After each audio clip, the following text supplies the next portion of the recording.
প্রিয় দর্শক, আসসালামু আলাইকুম।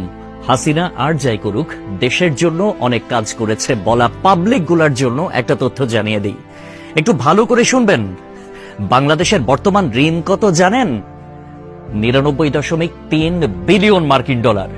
আই রিপিট, 99.3 বিলিয়ন মার্কিন ডলার। আর গত বছরে পাচার হয়েছে কত জানেন? 94 বিলিয়ন মার্কিন ডলার।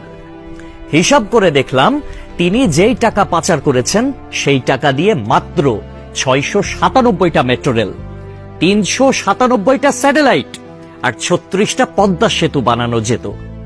একটা 1000 টাকার নোটের ডাইমেনশন কি, সেটা নিয়ে না হয় অন্য এক সময় আলাপ করা যাবে। ধরুন 11 লক্ষ কোটি টাকা 1000 টাকার নোট দিয়ে একটার উপর একটা রাখলে এর উচ্চতা কত হবে জানেন? 2750